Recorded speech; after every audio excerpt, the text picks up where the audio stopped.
ഇന്ന് നമ്മൾ ഉണ്ടാക്കാൻ പോകുന്നത് ബട്ടർ ചിക്കൻ ബിരിയാണി റൈസാണ്. വളരെ ടേസ്റ്റിയും വളരെ സിമ്പിളായിട്ടുള്ള ഒരു മോഡേൺ സ്റ്റൈൽ ബിരിയാണി റൈസ്. നമ്മുടെ നാടൻ ബിരിയാണിനായിട്ട് ഒരു ബന്ധമില്ല ഇത്. നല്ല ടേസ്റ്റാണ്. വളരെ സിമ്പിളായിട്ട് ഉണ്ടാക്കി എടുക്കാൻ പറ്റിയതാണ്. ബോൺലെസ് ചിക്കൻ വെച്ചിട്ടുണ്ടാക്കുന്ന സിമ്പിൾ ടൈപ്പ് ഓഫ് ബട്ടർ ചിക്കനും ഒരു പ്ലെയിൻ ബിരിയാണി റൈസുമാണിത്. എന്നിട്ട് ഇത് ഒരുമിച്ച് സെർവ് ചെയ്യുന്നതാണ്. അല്ലാണ്ട് ഇത് ദമ്മൊന്നും ചെയ്യണില്ല, ലെയറൊന്നും ചെയ്യണില്ല. വളരെ ഈസിയുമാണ്, ടേസ്റ്റിയുമാണ്. ഒരു ഡിഫറെൻറ്റ് ആൻഡ് ന്യൂ ഡിഷാണ്. ഒന്ന് ട്രൈ ചെയ്ത് നോക്കൂ. അപ്പോൾ ഈ ന്യൂ ജനറേഷൻ ബിരിയാണിക്ക് വേണ്ടി ആവശ്യമുള്ള ഇൻഗ്രീഡിയൻസ് നോക്കാം. ആദ്യം നമുക്ക് ചിക്കൻ ഒന്ന് മാരിനേറ്റ് ചെയ്യണം. ഇതിന് 300 grams boneless chicken breast bite size pieces ആക്കിയിട്ട് കട്ട് ചെയ്ത് വെച്ചിട്ടുണ്ട്. അത് മാരിനേറ്റ് ചെയ്യാൻ വേണ്ടി 5 വലിയ അല്ലിയുള്ള വെളുത്തുള്ളി, അതേ അളവിൽ തന്നെ ഇഞ്ചിയും ചതച്ച് പേസ്റ്റാക്കി മാറ്റി വെക്കണം.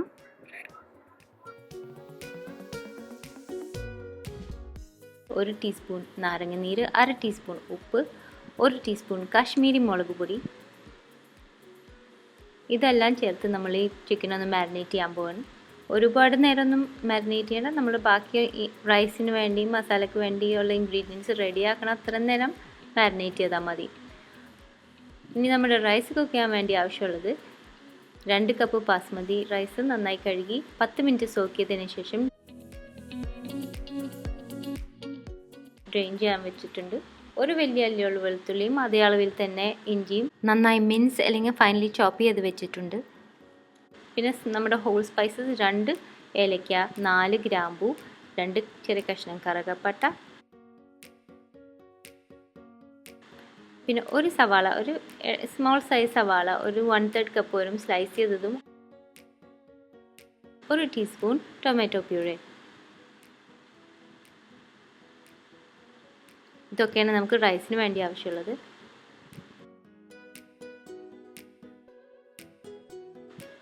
പിന്നെ വെള്ളം വേണം. 3/4 കപ്പ് വെള്ളവും 1/4 കപ്പ് പാല്, 2 ടീസ്പൂൺ ഉപ്പ്, 2 ടീസ്പൂൺ സാഫ്രൻ, നമ്മുടെ കുങ്കുമപ്പൂ ചൂടുവെള്ളത്തിൽ സോക്ക് ചെയ്തത്, പിന്നെ 2-3 ടേബിൾ സ്പൂൺ നല്ല നെയ്യ് വേണം. പിന്നെ നമ്മളിതിൽ കേവ്ര വാട്ടർ യൂസ് ചെയ്യുന്നുണ്ട്. റോസ് വാട്ടറൊക്കെ നമ്മൾ ഉപയോഗിക്കുന്ന പോലെ പല ഭാഗത്തും യൂസ് ചെയ്യുന്ന ഫ്ലേവറിങ് വാട്ടറാണ് കേവ്ര വാട്ടർ. ഇതില്ലെങ്കിൽ നമുക്ക് ബിരിയാണി കൈതയുടെ ഇലയും ഉപയോഗിക്കാൻ പറ്റും. ഇത് പ്ലെയിൻ ബിരിയാണി റൈസ് ആയതുകൊണ്ട് ഞാൻ റൈസ് കുക്കർ യൂസ് ചെയ്യാണ്. റൈസ് കുക്കർ ഇല്ലെങ്കിൽ നമുക്ക് സാധാരണ ഒരു ബിരിയാണി പാത്രത്തിൽ ചോറ് വേവിക്കാം. നല്ല മൂടിയും ടൈറ്റായിട്ടുള്ള മൂടിയൊക്കെ ഉള്ളൊരു പാത്രം. അപ്പോൾ നമ്മുടെ നെയ്യ് പാത്രത്തിലേക്ക് ഒഴിച്ച് അത് ചൂടായതിന് ശേഷം സവാള ഇട്ട്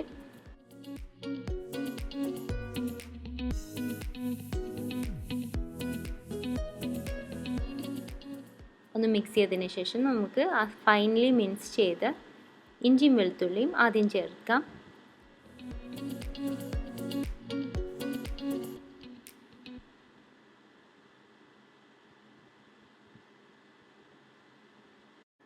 ഒന്ന് നന്നായി വഴറ്റിയെടുക്കണം. ഇവിടെ റൈസ് കുക്കർ ഉപയോഗിക്കുന്നതുകൊണ്ട് ഞാൻ വാം സെറ്റിങ്ങിലേക്ക് പോയിട്ട് മൂടി വയ്ക്കുകയാണ് ചെയ്യുന്നത്. നമ്മുടെ അടുപ്പത്ത് ചെയ്യുമ്പോൾ ഇളക്കിക്കൊണ്ടിരുന്നാൽ മതി, നന്നായി വഴണ്ട് വരുന്നവരെ. ഇതിലേക്ക് ഇനി നമ്മുടെ ഹോൾ സ്പൈസസ് ഇടാം. പട്ട, ഗ്രാമ്പൂ, ഏലക്ക. എന്നിട്ട് വഴറ്റിക്കൊണ്ടിരിക്കണം നല്ലൊരു ഗോൾഡൻ കളർ ആവുന്നത് വരെ.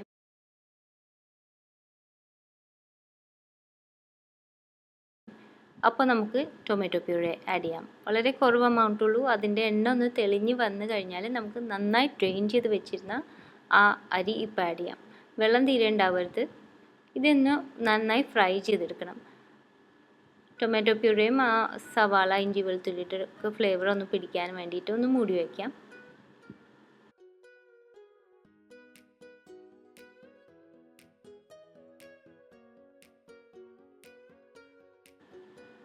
ഒരു മിനിറ്റ് 2 മിനിറ്റൊക്കെ.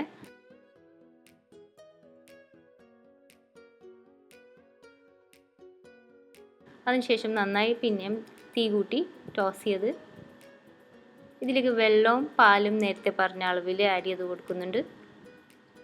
പിന്നെ ഉപ്പും.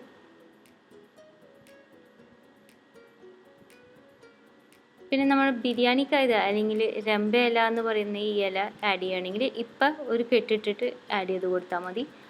അഥവാ നമ്മൾ കേവ്ര വാട്ടർ അല്ലെങ്കിൽ സ്ക്രൂ പൈൻ വാട്ടർ യൂസ് ചെയ്യുകയാണെങ്കിൽ അത് അവസാനം ആഡ് ചെയ്യുള്ളൂ. ഇനിയിപ്പോൾ അത് രണ്ടും ഇല്ലെങ്കിൽ റോസ് വാട്ടർ ഉപയോഗിക്കാം, അത് അവസാനം ആഡ് ചെയ്യാം.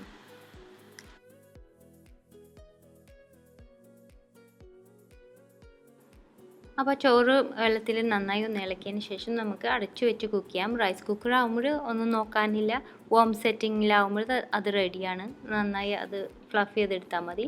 നമ്മൾ അടുപ്പത്ത് വെച്ച് ചെയ്യുമ്പോഴും ഒന്ന് തിളച്ചതിന് ശേഷം തീ കുറച്ച് നല്ല ടൈറ്റ് മൂടി വെച്ചിട്ട് അതിൻ്റെ ഇടയിൽ ഒരു പ്രാവശ്യമായിട്ട് ഇളക്കി കൊടുത്താൽ മതി. വെള്ളം വറ്റിക്കഴിയുമ്പോൾ റൈസ് റെഡിയാണ്. തുറന്നിട്ട് നമുക്ക് അടിയിൽ നിന്നൊന്നും ഇതുപോലെ ഫ്ലഫ് ചെയ്ത് കൊടുക്കണം. അപ്പോൾ ഈ റൈസ് കുക്ക് ചെയ്യാൻ വെച്ചിട്ടുള്ളൂ. ആ സമയത്ത് നമുക്ക് ബട്ടർ ചിക്കൻ ഉണ്ടാക്കാൻ നോക്കാം. ആദ്യം മാരിനേറ്റ് ചെയ്ത ചിക്കൻ ഫ്രൈ ചെയ്തെടുക്കണം. ഒരു വലിയ നോൺ സ്റ്റിക്ക് പാൻ അല്ലെങ്കിൽ കടായിലേക്ക് നമുക്ക് 3 ടേബിൾ സ്പൂൺ ഏതെങ്കിലും റിഫൈൻഡ് ഓയിൽ, സൺഫ്ലവർ ഓയിലൊക്കെ പോലെ ഓയിൽ ചൂടായതിന് ശേഷം നമ്മൾ മാരിനേറ്റ് ചെയ്ത ചിക്കൻ ഇട്ടൊന്ന് ഫ്രൈ ചെയ്യാൻ പോവുകയാണ്. നല്ല തീ കൂട്ടി വെച്ച് സ്പീഡിൽ ചെയ്യാൻ പറ്റിയതാണ്. ചിക്കൻ ബ്രസ്റ്റ് ചെറിയ പീസസ് ആണ്, വേഗം കുക്കാവും. ആദ്യം തന്നെ കുറച്ച് വെള്ളം റിലീസായി തുടങ്ങും. ലിക്വിഡ്സൊക്കെ വറ്റിന് ശേഷം നമ്മുടെ ചിക്കൻ ഒന്ന് ഫ്രൈ ആവാൻ തുടങ്ങുള്ളൂ. എന്നിട്ട് ചെറുതായിട്ടൊന്ന് ബ്രൗൺ ആയി തുടങ്ങും സൈഡ്സിലൊക്കെ. അപ്പോൾ അത് റെഡിയാണ്.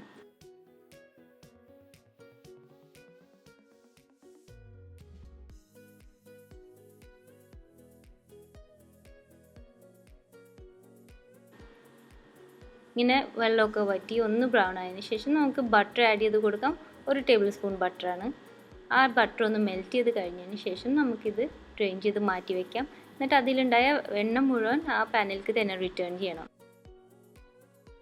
ഇനി നമ്മുടെ മസാല തയ്യാറാക്കാൻ വേണ്ടിയുള്ള ഇൻഗ്രീഡിയൻസ് ആണ് നോക്കുന്നത്. ഒരു സവാള സ്ലൈസ് ചെയ്തത് ഒരു 1/3 കപ്പ് വരും. ഒരു വലിയ അല്ലിയുള്ള വെളുത്തുള്ളിയും 1 ടീസ്പൂൺ ഇഞ്ചിയും വളരെ ഫൈനായിട്ട് മിക്സ് ചെയ്തത് അല്ലെങ്കിൽ ഫൈനലി ചോപ്പ് ചെയ്തത്.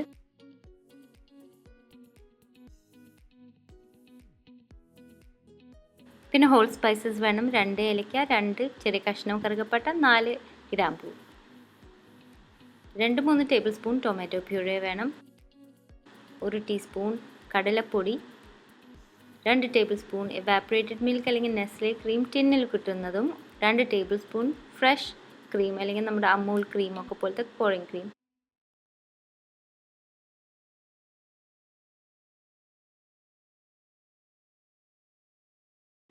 പിന്നെ ഇനി മസാലപ്പൊടികൾ. ഒരു വലിയ ടീസ്പൂൺ മല്ലിപ്പൊടി വേണം. 1 ടീസ്പൂൺ കാശ്മീരി മുളക് പൊടി,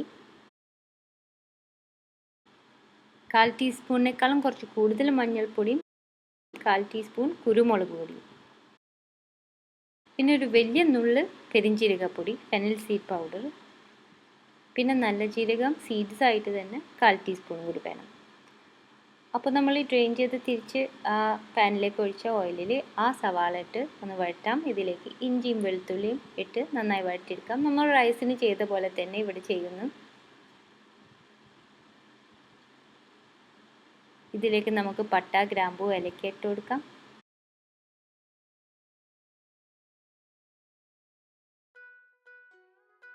ഒന്ന് നന്നായി വഴറ്റിയതിന് ശേഷം നമ്മുടെ മസാലപ്പൊടികൾ ഇടാം. മല്ലിപ്പൊടി, മുളക് പൊടി, മഞ്ഞൾപ്പൊടി, കുരുമുളക് പൊടി, പെരിഞ്ജീരകപ്പൊടി, പിന്നെ നല്ല ജീരകം ഇട്ടിട്ടുണ്ട്. ഇനി ഇതിലേക്ക് നമ്മുടെ ടൊമാറ്റോ പ്യൂരേ ഇട്ട് അത് നന്നായി കട്ടിയായി എണ്ണ തെളിഞ്ഞ് വരുന്ന വരെയും നമുക്കിതൊന്ന് ഇളക്കി കൊടുക്കണം.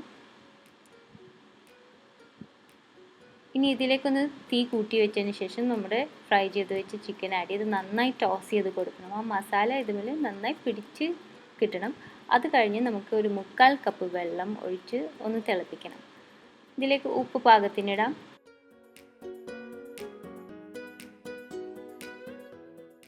പിന്നെ നമ്മുടെ 1 ടീസ്പൂൺ കടലപ്പൊടി 2 ടേബിൾ സ്പൂൺ വെള്ളത്തിൽ ഒഴിച്ച് അത് നന്നായി മിക്സ് ചെയ്താൽ ലംസൊക്കെ പോണ വരെ ഒന്ന് മിക്സ് ചെയ്തെടുക്കണം. ഈ വെള്ളം തിളച്ചതിന് ശേഷം നമുക്ക് ഈ കടലപ്പൊടി മിക്സ് ചെയ്ത വെള്ളം ഒന്ന് ആഡ് ചെയ്ത് കൊടുക്കണം. ഒന്ന് ചെറുതായിട്ടൊന്ന് കട്ടി വന്ന് തുടങ്ങിയാൽ മതി.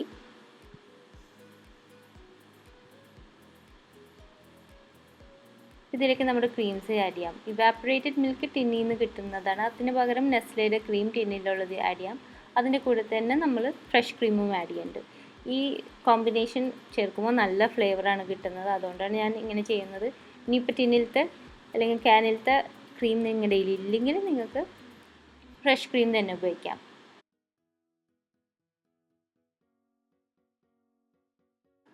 അപ്പോൾ ക്രീമൊക്കെ ചേർത്തതിന് ശേഷം പ്രത്യേകിച്ചും ശ്രദ്ധിക്കേണ്ടത് ഒന്ന് വേഗം തന്നെ ഇളക്കിയെടുക്കണം. നല്ല ബ്രിസ്കായിട്ട് ഒന്ന് ഇളക്കിയെടുക്കണം. അങ്ങനെ ചെയ്യുമ്പോൾ ഇത് പിരിഞ്ഞൊന്നും പോകില്ല. അപ്പോൾ ഏറ്റവും അവസാനമായിട്ട് ഇത് നന്നായി ഒന്ന് തിളച്ച് കഴിഞ്ഞതിന് ശേഷം നമുക്ക് ഇതിൽ നല്ല ജീരകത്തിൻ്റെ പൊടിയും ഗരം മസാലയും മല്ലിയിലയും കൂടി ആഡ് ചെയ്യണം. നല്ല ജീരകം ഒരു 1/4 ടീസ്പൂണിൽ ഇത്തിരി കുറവ്, അതേപോലെ തന്നെ നല്ല garam masala, north Indian style garam masala ആണെങ്കിൽ അതാണ് നല്ലത്. ഞാനൊരു വീഡിയോ ഇട്ടിരുന്നു അതിൻ്റെ റെസിപ്പി, അത് വേണമെങ്കിൽ നോക്കിക്കോളൂ, അല്ലെങ്കിൽ ഏതെങ്കിലും സ്റ്റോറിൽ നിന്ന് കിട്ടുന്ന നല്ല ഗരം മസാല. പിന്നെ മല്ലിയില, എൻ്റെ കയ്യിൽ മല്ലിയില ഇല്ലാത്തതുകൊണ്ട് ഞാൻ ഡ്രൈഡ് ഇലയാണ് ഇതിൽ ചേർത്തിരിക്കുന്നത്. അപ്പോൾ ഈ മസാല ഉണ്ടാക്കുമ്പോൾ നമ്മൾ റൈസ് ശ്രദ്ധിക്കണം.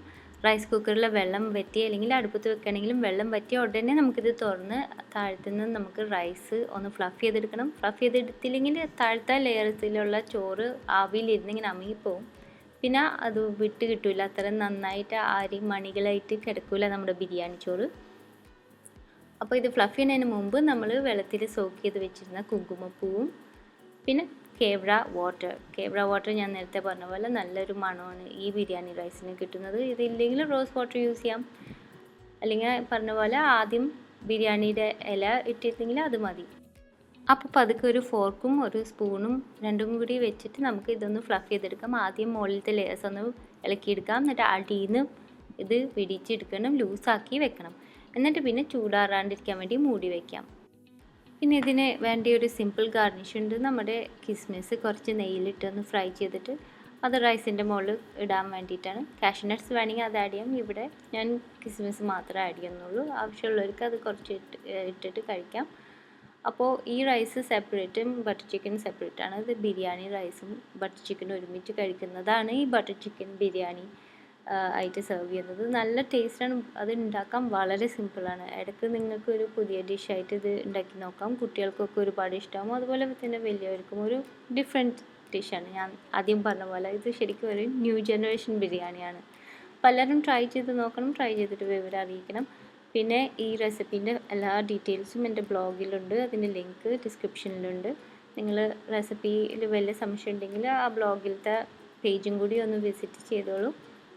അപ്പോൾ അടുത്ത പ്രാവശ്യം നല്ലൊരു റെസിപ്പി ആയിട്ട് വരുന്നത് വരെ thanks for watching and bye from Shana.